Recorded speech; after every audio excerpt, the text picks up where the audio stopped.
every major city going on today.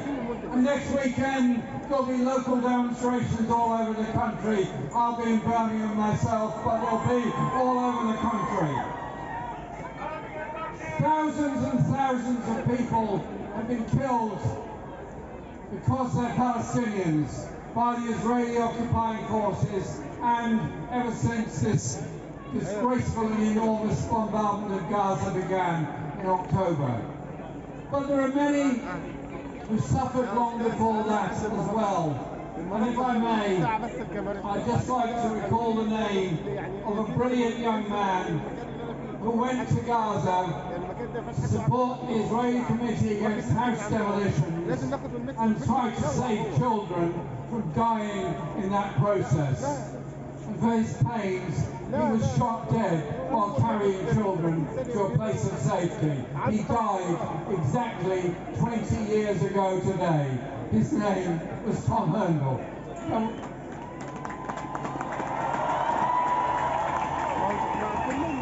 People like Tom and so many others should never be forgotten in this awful carnage that we're witnessing at the present time.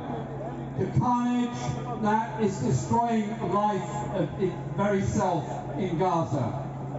And as you know, this week, South Africa, which suffered so grievously under apartheid, have repaid the world for their solidarity against apartheid by showing their solidarity with the people of Palestine. And South Africa, taking the case and application to the International Court of Justice in The Hague, was to me a very poignant moment.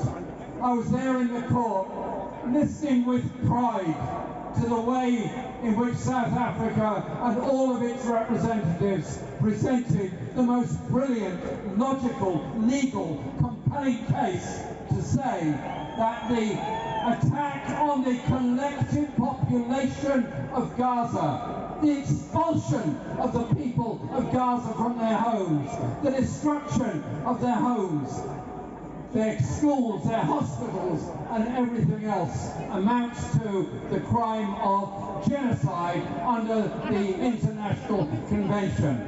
It's now up to the judges, the International Court of Justice judges, to decide on that case. I simply say this: anyone who heard that case, who heard that submission, must be convinced that not only is the case just, there has to be a ceasefire now, and that must be demanded by the ICJ.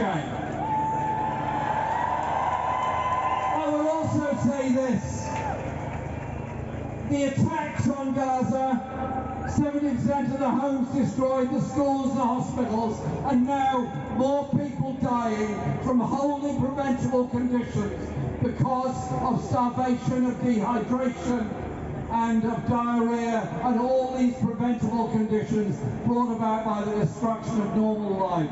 1 million people corralled into a small area around Rafah trying to survive. The ceasefire must happen. Justice must prevail. But it's not brought about by bombardment of Yemen, extending the war into Lebanon, the Red Sea, or anywhere else.